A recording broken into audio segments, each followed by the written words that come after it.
everyone, welcome back to another video. And after a very long break, finally another video I have presented before all of you. तो John Donne के बारे में होने वाली ये वाली वीडियो, और बिकॉज हम लोग इनकी 2-3 पोएम्स करने वाले हैं तो इसी वजह से मुझे लगा कि एक अलग से इनकी लाइफ के बारे में थोड़ा सा बताना चाहिए, बिकॉज बहुत ज़्यादा कनेक्टेड इनके वर्क्स में जो थीम्स हैं, फेथ की थीम है, इरोटिसिज्म की जो थीम है, वो थोड़ा सा इनकी लाइफ से मतलब बेसिकली बहुत ज़्यादा कनेक्टेड है। तो इस वजह से थोड़ा सा इनकी लाइफ के बारे में जानते हैं और इसके थ्रू हम लोग इनके पोएम्स को ज़्यादा बेटर समझ पाएंगे। तो कोई टाइम वेस्ट किए बगैर सीधे जंप होते हैं। ये कब बॉन्ड में थे? 1572 में बॉन्ड हुए थे, ठीक है। 1631 में इनकी डेथ हुई थी। अब आप देख सकते हो कि जो क्वीन एलिजाबेथ वन थी वो इस टाइम पे बेसिकली रेन में थी। ओके, डन जो थे ना वो एक फैमिली ऑफ रोमन कैथोलिक से आते थे। अब रोमन कैथोलिक्स कौन होते हैं, प्रोटेस्टेंट्स कौन होते हैं, ये थोड़ा सा बैकग्राउंड ज़रूरी है। रोमन कैथोलिक बेसिकली वो लोग होते हैं, रोमन कैथोलिक्स, जो रोमन कैथोलिक चर्च, ठीक है, जो एक्चुअल कैथोलिक चर्च है, जो बेसिकली बिशप्स और प्रीस्ट्स और चर्च की जो हायरार्की है, जो चर्च का ट्रेडिशन है, जो चर्च की अहमियत है क्रिश्चियन रिलीजन में, उसको जो जो चर्च सुप्रीम रखता है, उसे बेसिकली रोमन कैथोलिक चर्च कहेंगे। जो बेसिकली ऑर्थोडॉक्स क्रिश्चियनिटी या फिर जो एक्चुअल ट्रेडिशनल क्रिश्चियनिटी जो बहुत सालों से चली आ रही थी उसे प्रमोट करता है, उसे रोमन कैथोलिक चर्च कहेंगे। आप बेसिकली सिंपल भाषा में समझो अगर आपको डिटेल नहीं पता हो, ठीक है। बाद में जाके एक इंग्लिश चर्च आता है, ठीक है, चर्च ऑफ इंग्लैंड आता है, जो इस तरह की जो ऑर्थोडॉक्स या फिर आप कह सकते हो कि बहुत ज़्यादा रिस्ट्रिक्शंस लगाने वाले इस चर्च से डिफरेंट होता है, ठीक है। एंग्लिकन चर्च बेसिकली वो चर्च होता है जो बाइबल की अथॉरिटी को सुप्रीम रखता है। वो कहता है कि प्रीस्ट्स और जो बिशप्स हैं इनका कंट्रोल रिलीजन पे इतना ज़्यादा नहीं होना चाहिए। We as people are completely capable of interpreting religion on our own, ठीक है। तो एंग्लिकन चर्च बेसिकली और रोमन कैथोलिक चर्च के बीच में ये डिफरेंस है। तो डन जो थे ना वो रोमन कैथोलिक्स के फैमिली में से आते थे और इनकी mother specially Roman Catholic family से बहुत ज़्यादा कनेक्टेड थी। तो इस वजह से ना इनकी फैमिली को बहुत ज़्यादा झेलना पड़ा था, बिकॉज अब आप देख सकते हो एलिजाबेथ वन जो थी क्वीन, वो उस टाइम पे प्रोटेस्टेंट थी, ठीक है। और अगर एक Roman Catholic basically Protestant time में रोमन कैथोलिक्स को बेसिकली बहुत ज़्यादा मुश्किलें झेलनी पड़ती होंगी। तो इस वजह से स्टार्टिंग से ही इन्होंने बचपन से ही बहुत सारे इश्यूज देखे थे अपनी आइडेंटिटी को लेकर ओके। तो इनके his own brother was arrested and died in prison. इनके खुद के ब्रदर को अरेस्ट कर लिया गया था और उनके ब्रदर की डेथ भी हो चुकी थी प्रिजन में, बिकॉज वो एक कैथोलिक प्रीस्ट को हाइड कर रहे थे जो उस टाइम पे इलीगल था, ठीक है। तो डन यही सब देखते हैं और कैथोलिक टीचिंग से सबसे पहले तो ये बहुत ज़्यादा इन्फ्लुएंस होते हैं, ठीक। अपने कुछ वर्क्स में, जो इनके वर्क्स में फेथ की थीम है, रिलीजन की थीम है, गॉड की थीम है, ओके, ये सब जो थीम्स हैं ये इनके अर्ली लाइफ से बहुत ज़्यादा एसोसिएटेड है। तो अब आपको समझ में आएगा कि क्यों ये थोड़ा सा रिलीजन का कनेक्ट ज़्यादा है, ठीक है। और स्पेशली ये लोग ये डन जेजुइट्स को बहुत ज़्यादा फॉलो करते थे, इन्फ्लुएंस थे उनकी बातों से। ये एक कैथोलिक रिलीजियस ग्रुप है। अब जेजुइट्स कौन होते थे? बेसिकली एक रोमन एक प्रीस्टली ऑर्डर है, जो थोड़ा सा आप कह सकते हो कि कंजर्वेटिव प्रीस्टली ऑर्डर है। मतलब आप एक ग्रुप कह सकते हो क्रिश्चियनिटी के अंदर ही, चर्च के अंदर ही एक प्रीस्ट्स का या फिर एक चर्च के मतलब क्रिश्चियनिटी का एक सब ग्रुप मान लो, ऐसे मान लो। एक प्रीस्टली ऑर्डर होता है जो बेसिकली एजुकेशन वगैरह बहुत ज़्यादा प्रमोट करता था, एजुकेशन, यूनिवर्सिटीज़, ठीक है। सेंट इग्नेशियस लोयोला इससे एसोसिएटेड थे। तो जेजुइट्स ये जो प्रीस्टली ऑर्डर है, ये थोड़ा-सा इन्फ्लुएंस करता था जॉन डन को। और आप याद रखना एक और राइटर हैं, एक बहुत ही मेजर नॉवेलिस्ट हैं बल्कि 20th सेंचुरी के, जो खुद जेsuit ऑर्डर से थोड़ा बहुत इन्फ्लुएंस रहते थे, उससे ताल्लुक़ रखते थे। तो थोड़ा-सा आप ध्यान रखो, मैंने पढ़ाया भी है उसमें एक लेक्चर में। तो search about it, research about it, थोड़ा-सा प्रेशर पड़ेगा दिमाग पे तो you will be able to learn better, okay? You must remember this, okay? तो जेसुइट ऑर्डर क्या होता है हमने पढ़ लिया। बट क्या हुआ था ना कि जेसुइट, अब देखो कैथोलिक टीचिंग से इन्फ्लुएंस थे, जेसुइट ऑर्डर से इन्फ्लुएंस थे, बट आगे जाके ये जेसुइट ऑर्डर को क्रिटिसाइज भी कहेंगे। तो ये कहेंगे कि जो जेसुइट्स हैं वो मार्टियरडम और अपनी फेथ को लेके बहुत ज़्यादा एक्सट्रीम में कभी कभी चले जाते हैं, वो गवर्नमेंट के एकदम एंटी चले जाते हैं, तो इस वजह से थोड़ा सा डन वहाँ पे बैलेंस बनाने की कोशिश करेंगे, ठीक है, तो उस चीज़ को थोड़ा क्रिटिसाइज करेंगे। नाउ हाँ, his early life had a big effect on him and his work. ये तो हमने पढ़ ही लिया है. Okay, he wrote about taking one's own life in Biathanatos. Biathanatos इनका एक वर्क है जिसमें इन्होंने taking one's own life के बारे में बात की है. अब इस तरह का सब्जेक्ट देखो sin और crime माना जाएगा, आज के टाइम में भी माना जाता है, उस टाइम पे भी माना जाएगा. तो थोड़ा सा डन के वर्क्स में ना उसी टाइम से हल्का सा डेविएशन दिखता है. वो थोड़ा सा ये इनका नाम डेथ वाली थीम से बहुत ज़्यादा एसोसिएट होके लिया जाएगा आगे जाकर, ठीक है। तो ये देखो किस तरह के सब्जेक्ट्स की बात कर रहे हैं। इनके वर्क में लाइट भी है, होप भी है और डार्कनेस भी है, ठीक है, क्वेश्चंस हैं लाइफ के बारे में, okay. So in this work, in Biathanatos, Donne does not say that it is always right, but he questions the common belief that it is always wrong. It मतलब क्या है? Self harm, ठीक है, taking one's own life. तो इस theme को देखो कितनी सेंसिटिव थीम को वो डील कर रहे हैं. वो कह रहे हैं, वो ये नहीं कह रहे हैं कि this is right, this is the right thing to do, but वो इस चीज को क्वेश्चन कर रहे हैं कि हमेशा ही इस चीज को गलत माना जाए. तो दिस इज अ वेरी मतलब रेवोल्यूशन वाला थॉट है ये उस टाइम के हिसाब से और आज भी. तो बिब्लिकल एग्जाम्पल्स ये यूज करते हैं अपने इस पॉइंट को प्रूव करने के लिए, ठीक है। तो उसके बाद हम लोग देखते हैं कि as a Roman Catholic he was disabled from taking a degree at Oxford, ठीक है। ऑक्सफोर्ड एक यूनिवर्सिटी, बहुत बड़ा एजुकेशनल इंस्टीट्यूट है और वहाँ पे इनको मना कर दिया गया था कि आप डिग्री नहीं ले सकते because you are a Roman Catholic. तो आप देख सकते हो कि सोसाइटी में किस तरह का डिस्क्रिमिनेशन है, okay. So during his years at the इंस ऑफ कोर्ट बेसिकली एक तरह का लीगल सोसाइटीज होती थी लंदन में. 4 प्रेस्टिजियस लीगल सोसाइटीज का एक ग्रुप है which has historically played a central role in the training, regulation and professional life of barristers in England and Wales. तो इंग्लैंड और वेल्स के जितने भी बैरिस्टर्स हैं, बेसिकली लॉ से रिलेटेड जितने भी लोग हैं, उनकी ट्रेनिंग के लिए बेसिकली ये जो इंस्टीट्यूशन है वो था. तो यहाँ पे ये थोड़ा टाइम पढ़े थे और अर्ली 1590s में बेसिकली थे. और इन्होंने यहाँ पे लेकिन अपनी एजुकेशन को बहुत वाइड वैरायटी में इन्होंने समझा था. ये बहुत सारे फील्ड्स एक्सप्लोर कर चुके थे, बहुत सारे लैंग्वेजेस पढ़ चुके थे, ठीक है. And it is said that much of this reading was theological in character. तो मतलब इस पॉइंट पे जब ये इंस ऑफ कोर्ट में थे तो वो बहुत सारी चीजें पढ़ते थे. यहाँ पे इनका एजुकेशनल एक्सपेंशन हुआ, यहाँ पे इनका माइंड का एक्सपेंशन हुआ. अब देखो उनके एक कंटेम्प्रेरी का नाम है रिचर्ड बेकर, ठीक है. तो इनके कंटेम्प्रेरी रिचर्ड बेकर ने कहा था इनके बारे में कि he is a very neat guy, ठीक है, a great visitor of ladies, a great frequenter of place. तो मतलब यहाँ पे जॉन डन की बात हो रही है कि प्लेस भी ये बहुत ज़्यादा देखते थे. And a great writer of conceited versus. अब देखो कंसीट क्या होता है? मेटाफिजिकल पोएट इन्हें कहा जाता है, father of metaphysical poetry. Metaphysical poetry क्या होती है, इसमें क्या क्या फीचर्स हैं, I will tell you later. मतलब ये अलग से ही एक वीडियो बनेगा. तो अभी के लिए इतना जान लो बस कि कंसीट्स यूज करते थे जॉन डन, ठीक है. कंसीट क्या होता है अभी हम लोग आगे पढ़ेंगे, ठीक है. तो ये एक कोटेशन आप लोग नोट कर सकते हो, अपने आंसर में भी लिख सकते हो, okay. And now Donne is also said to have been popular with the ladies. तो इनकी जो पोएम्स है जैसे द फ्ली इन्होंने लिखा है, तो वो थोड़ा सा इरोटिक एलिमेंट, सेंशुअल एलिमेंट इनके वर्क में है. इनफैक्ट जॉन डन और इनके बीच में, आप जेम्स जॉयस के बीच में कंपैरिजन भी बहुत अच्छा कर सकते हो. वो देखो मैंने बता दिया, गलती हो गई. जेम्स जॉयस बेसिकली वो राइटर हैं जो ये भी जेसुइट ऑर्डर से थोड़ा बहुत एसोसिएटेड थे और इनके में भी वो प्रीस्ट और जो वो वाली डुअलिटी है, सेंशुअलिटी वाली डुअलिटी है, पोर्ट्रेट ऑफ द आर्टिस्ट ऐसे उसमें यंग मैन में यही जो थोड़ा सा कॉन्फ्लिक्ट है वो दिखता है कि रिलीजन और सेंशुअलिटी के बीच में किसको चूज करें. तो डन के बीच में कॉन्फ्लिक्ट ज्यादा नहीं है, वो दोनों चीजों को लेके चलते हैं, ठीक है. तो फेथ को he does not take faith and sensuality as two completely opposite matters. तो वही मतलब है, बहुत ज़्यादा कॉन्फ्लिक्ट नहीं है डन के वर्क्स में, उनकी पोएम्स में, इन दोनों चीज़ों को लेकर, ठीक है. तो डन दोनों चीज़ों को सेलिब्रेट करते हैं, ठीक है. थोड़ा सा उनको बोला जाता है कि बहुत ही बहुत सैड पोएट हैं या हमेशा डेथ के बारे में लिखते हैं या बहुत ही हाई या सबलाइम पोएट्री लिखते हैं, बट लाइफ का सेलिब्रेशन भी वो अच्छे से करना जानते थे, ठीक है.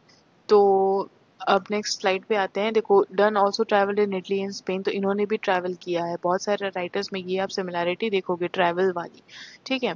और 1596 और 97 में he also took part in naval expeditions, ठीक है। नेवल जो एक्सपीडिशंस जाया करते थे, ठीक है, नाव में बैठ के, तो ये उसके भी पार्ट रह चुके हैं। तो बहुत ही वाइड वैरायटी ऑफ इनका ट्रैवल भी रहा है।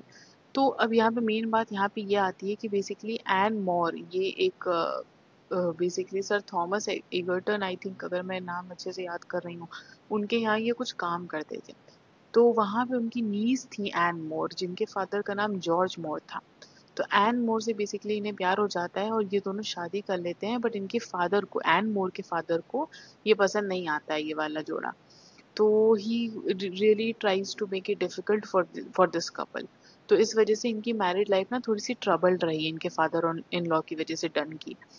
तो but his conditions changed when James one came to throne. James one वही है जो जेम्स सिक्स्थ है स्कॉटलैंड का। तो जब ये आते हैं तब थोड़ा सा डन की सिचुएशन अच्छी होती है। एलिजाबेथ के टाइम तक में उतनी अच्छी नहीं थी। तो हुआ ये रहता है, इसका बैकग्राउंड ये जान लो कि डन एंग्लिकनिज्म में कन्वर्ट हो जा रहे थे, ठीक है। एंग्लिकन चर्च के पास आ गए थे 1590s में। अभी वो रोमन कैथोलिक से देखो कहाँ पे आ गए हैं। तो ये थोड़ा सा कन्वर्जन डन ने भी देखा है, बिकॉज उनको भी रियलाइज हुआ कि टाइम के साथ उनको भी एडजस्ट करना पड़ेगा, बिकॉज बहुत डिफिकल्ट हो जाएगा रहना। पर्सनल लाइफ, प्रोफेशनल लाइफ, दोनों में इश्यूज आएंगे, तो कैसे कोई सर्वाइव करेगा। तो जेम्स वन जब आए तो उन्होंने ये बताया कि मैं डन, आपको मैं एडवांस करूंगा, मतलब मैं आपको हेल्प करूंगा सेटल अप होने में, बट तभी जब आप चर्च के अंदर रह के काम करोगे। तो the poet finally took orders, मतलब कि 1615 के अराउंड उनको ये रियलाइज हुआ कि हाँ भाई, मुझे चर्च के अंदर वापस जाना पड़ेगा, उसी तरह काम करना पड़ेगा जिस तरह किंग चाह रहे हैं मुझसे। तो मतलब बेसिकली यही था जेम्स वन का कि भाई आप एंग्लिकनिज्म आपने एक्सेप्ट किया है, अब आप अपना जो चर्च के अंदर आप काम करोगे, तभी मैं आपको बेसिकली थोड़ा सा जो आपकी सोसाइटी में पोजीशन है थोड़ी बेटर हो पाएगी, मैं आपको इस चीज़ में तभी हेल्प करूंगा, यही मेरी शर्त है। तो फिर पोएट ने कहा ठीक है। तो 1616 में he was appointed reader in divinity at Lincoln's Inn, मतलब कि एक तरह का प्रीस्ट मान लो जो बेसिकली लेक्चर्स देता है, इस तरह का आप कुछ समझ लो। Where over the years he both gave and received great satisfaction. तो ये वाली जगह पे यहाँ पे इन्होंने अपनी ट्रू कॉलिंग फाइंड की। ये एक ऐसे राइटर है, एक ऐसे पोएट हैं जिन्होंने सिर्फ राइटिंग में अपनी ब्यूटी नहीं मतलब अपनी अपना पैशन नहीं फाइंड किया। इनको थियोलॉजी में भी उतना ही इंटरेस्ट था, मतलब डिविनिटी में भी, क्रिश्चियनिटी में, रिलीजियस सर्मन्स में भी उतना ही इंटरेस्ट था, ठीक है। तो वही चीज इनके राइटिंग में भी रिफ्लेक्टेड है। ये प्राइमरीली राइटर नहीं थे। So he became a prominent Anglican cleric, later rising to Dean of St. Paul's Cathedral. Very important. 1621 में ये इतनी बड़ी पोजीशन इनको मिल गई थी। बहुत अच्छे से याद रखना ये चीज। And all this was possible because convert कर लिया था उन्होंने, और his famous quote emerged where he says that he is happy in the rejection of the mistress of my youth, poetry, for the wife of mine age, divinity. देखो मैंने भी कहा ना कि दो इंटरेस्ट हैं, ठीक है। तो ये कहते हैं कि आई एम हैप्पी कि मेरी यूथ की जो मेरी साथी थी पोएट्री, अब वो मुझसे थोड़ी दूर जा चुकी है। For what? For the wife of mine age. अभी मैं जिस जगह पे हूँ अपनी लाइफ में, जिस सर्कमस्टांस में हूँ, जिस एज में हूँ, वहाँ पे डिविनिटी ही मेरी सबसे बड़ी पार्टनर है।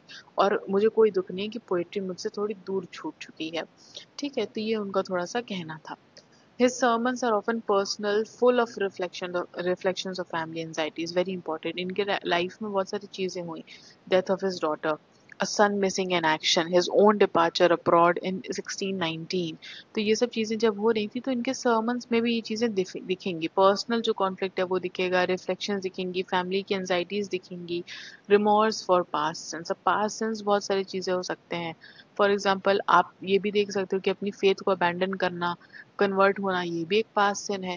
हो सकता है इनके हिसाब से एक पॉइंट पे जब ये इरोटिक पोइट्री लिख रहे थे, दफली वगैरह लिख रहे थे, हो सकता है वो भी पास्ट सिन हो।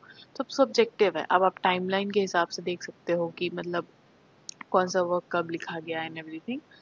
तो he and death are little too closely associated, जैसा कि मैंने भी कहा। तो क्रिटिक्स का कहना है कि he and death are too closely associated, मतलब जब लोग जॉन डन का नाम लेते हैं तो डेथ भी एक थीम आती है उनके वर्क्स में, which may not have been the truth in absolute. Okay, तो जो जैसे कि कैनाडाइजेशन वगैरह है, तो इस तरह की पोएम्स में आप देखोगे कि सेलिब्रेशन भी है, एक लव का सेलिब्रेशन है, ठीक है। तो this can be perceived bye detail reading of sermons. जब आप उनके सर्मन्स पढ़ोगे, उनके वर्क्स पढ़ोगे, तो आप देखोगे कि उनका जो इंटरेस्ट लाइफ में था वो बहुत अच्छा था। he had a desire for success। desire of success नहीं होती, desire of settlement नहीं होती, तो convert नहीं होते, वो accept नहीं करते वो चर्च के अंदर position, which made him dependent on the dubious Robert car. अब देखो रॉबर्ट कार कौन थे, एक पावरफुल आदमी था बट मॉरली क्वेश्चनेबल था, तो थोड़ा सा ये इनको अपनी लाइफ में सेटल होने में मदद करता था रॉबर्ट कार, तो इससे भी ये एसोसिएटेड रहते थे। तो he was a practical man, not completely oil. ऐसा नहीं था कि मतलब मैं सब कुछ छोड़ दे रहा हूँ, सभी मैं कम्प्लीटली मॉरल हूँ, ऐसा कुछ नहीं था। He was also like a man in building, okay. तो वो चीज़ उनके वर्क्स में दिखती है। But he was always a very good मतलब क्या बोलते हैं, डिवाउट क्रिश्चियन थे वो हमेशा। Dunn also had rich and varied friendships, many of them central to the intellectual life। मतलब ऐसी friendships थी जो उस टाइम के intellectual लोगों में जाने माने जाते थे, उनके इनके दोस्तों के नाम, ठीक है। But it is still true that he was a somber man। मतलब quiet रहते थे, reserved रहते थे, बहुत ज़्यादा ऐसे मतलब इधर उधर कूदाफादी नहीं करते थे। He could be said melancholic also, मतलब कि इन्हें sad भी कहा जा सकता है। बट ये सब तब आप देख रहे हो जब उस टाइम पे ये जो क्वालिटीज हैं, रिजर्व होने की, इंट्रोवर्ट होने की, ऑब्जर्व करने की चीज़ों की, ये दीज वर एसोसिएटेड और termed as good qualities which were associated with the highest kind of it. मतलब बहुत ही चालाक, क्लेवर और इंटेलिजेंट आदमियों के साथ ही ये इंट्रोवर्ट होना, थोड़ा सा रिजर्व्ड होना, ये चीज़ें एसोसिएट की जाती थी उस टाइम पे। तो उन्हें बहुत ही मतलब ऐसा नहीं माना गया था कि जो देवदास वाला फिगर है या फिर बहुत ही मिजरेबल नहीं थे वो, ठीक है। He was a great master of conceits, very important। उससे पहले इस स्लाइड पे आओ। He thus was a metaphysical poet। अब देखो metaphysical poetry होती क्या है, मेटा का मतलब होता है beyond, physical मतलब physicality, ठीक है। beyond the physical, जो वर्क्स ऑफ, जो पोएट्री या जो भी चीजें, जो भी एक्सपीरियंस बॉडीली या फिजियोलॉजिकल चीजों के बियॉन्ड चला जाता है, ठीक है, उसे बेसिकली मेटाफिजिकल पोएट्री कहते हैं। अभी इतना ही समझो, ठीक है। आई नो ये बहुत ही छोटा डिस्क्रिप्शन है बट आप वर्ड का मतलब समझो। अभी मैं यहाँ बताने लगूंगी तो वीडियो खींच जाएगा, ठीक है। इतना जान लो कि इसमें बेसिकली इंटेलेक्ट और इमोशन के साथ खेल होता है, फार फेच्ड कंपैरिजन होते हैं, ठीक है। दो बिल्कुल ही कंप्लीटली डिफरेंट चीजों के कंपैरिजन होंगे, ठीक है। तो आपको एक ऐसे मेटाफिजिकल ट्रांसेंडेंटल एक्सपीरियंस का ये अनुभव कराता है बेसिकली इस तरह की पोएम्स। तो he was the father of metaphysical poetry, very important, याद रखना, ठीक। Great master of conceits. मतलब कंसीट क्या होता है, एक कंसीट बेसिकली एक एक्सटेंडेड मेटाफर होता है, ठीक है। सिमिली से बहुत डिफरेंट है, उससे कंफ्यूज मत होना। कंसीट एक एक्सटेंडेड मेटाफर होता है जो बहुत ही अनयूजुअल या वियर्ड कंपैरिजन मेक करता है दो completely different things के साथ। It is often clever, elaborate and sometimes witty, meant to catch the reader's attention by linking ideas। तो कुछ दो ideas को लिंक करने के लिए, अचानक से अनएक्सपेक्टेड तरीके से दो बिल्कुल ही डिफरेंट ideas को लिंक करने के लिए, ताकि रीडर की अटेंशन बन पाए। बहुत ही चालाक, बहुत ही मतलब इंटेलिजेंट तरीके से, बहुत ही इलेबोरेट फॉर्म में, बहुत अच्छे डिस्क्रिप्शंस के साथ, कभी कभी बहुत ही विटी मैनर में इस तरह के कंसीट्स का उपयोग होता है। जैसे कि वैलेडिक्शन वाले पोएम में जो फॉरबिडिंग मोमेंट, ये वाली पोएम अभी हम लोग पढ़ेंगे भी, तो इस पोएम में ये दो लवर्स हैं जिन्हें two legs of A compass से ये कंपेयर करते हैं। कंपस कौन वाला, जिससे आप सर्कल खींचते हो, तो ये कहते हैं कि जो फिक्स्ड वाला पैर है वो मेरी वाइफ है। अब इनकी वाइफ ना इनकी बहुत बड़ी म्यूज थी, ठीक है। शी वॉज हिज, क्या बोले, ये देखो यहाँ पे लिखा है ना, his wife was his muse, her name was Anne More. तो बेसिकली उनके लिए, उनको डेडिकेटेड बहुत सारी इन्होंने पोएम्स लिखी हैं, ठीक है। कैननाइजेशन भी इन्हीं पे है, वैलिडिक्शन भी इन्हीं पे है। Donne's letters show his love and concern for his wife. एक लेटर में उन्होंने कहा है कि मैंने जो भी बेसिकली मैं ही वो इंसान हूँ जिसने एन मोर को, मेरी वाइफ को बहुत ज्यादा दुख दिया है। रेचेड फॉर्च्यून मतलब शादी के बाद जो भी इनकी दिक्कतें वगैरह आई, and that he must labour to disguise that from her. मुझे ये सच उससे छुपाना पड़ेगा। मतलब इस saying कि मतलब मैं कैसे उससे आंखें मिलाऊं, मुझे ये सच उससे छुपाना पड़ेगा। By all such honest devices, जितना सच्चा मैं उससे हो सकता हूँ उतना होना चाहिए मुझे।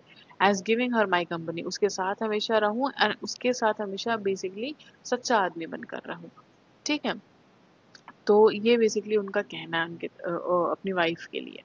तो ही दस वाज अ मेटाफिजिकल पोएट। तो इस वाले पोएम में क्या कहते हैं कि एक कंपास से कंपेयर करें कि मेरी वाइफ कंपास का वो वाला पैर है, दो पैर होते हैं ना कंपास के, एक जो स्थिर रहता है जिससे जो बेसिकली जो आपकी कॉपी में गड़ा रहता है, और दूसरा जो गोल गोल घूमता है जिससे सर्कल बेसिकली बनता है। ओके, तो डन यहाँ पे ये कह रहे हैं कि मैं वो हिस्सा हूँ जो घूम रहा हूँ।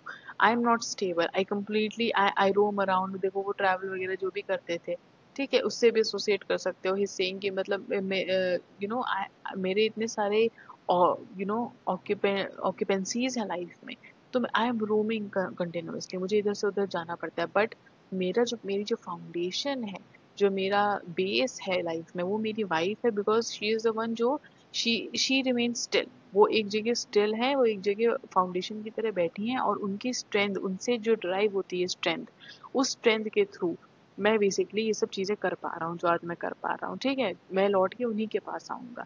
She is the foundation. ठीक है, तो ये बेसिकली दो कंपास के लेग से कंपेयर करते हैं। अभी पोएम पढ़ेंगे तो और अच्छे से समझ में आएगा, तो बेसिक आइडिया आपको समझ में आ गया होगा। ठीक है, तो that they remain connected even when apart.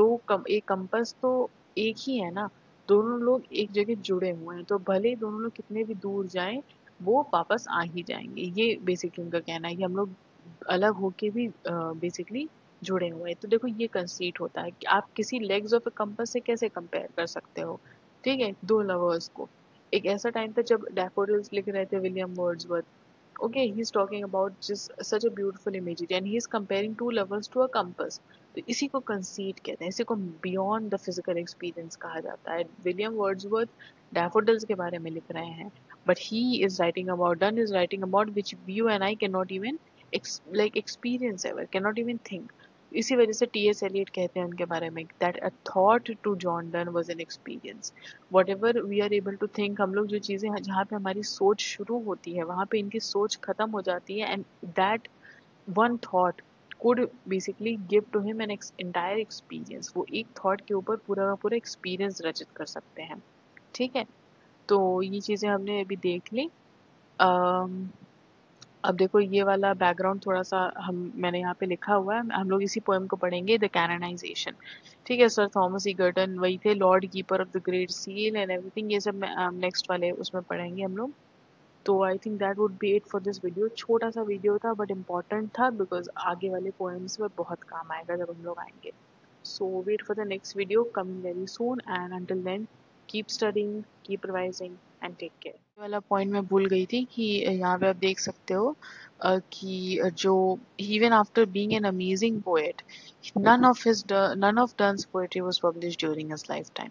ये थोड़ा सा पॉइंट मैं मिस कर गई थी, तो make sure you know this कि he was an amazing poet, but उनका कोई भी वर्क उनके लाइफ टाइम में पब्लिश नहीं हुआ था। So note this point, and once again take care, bye bye।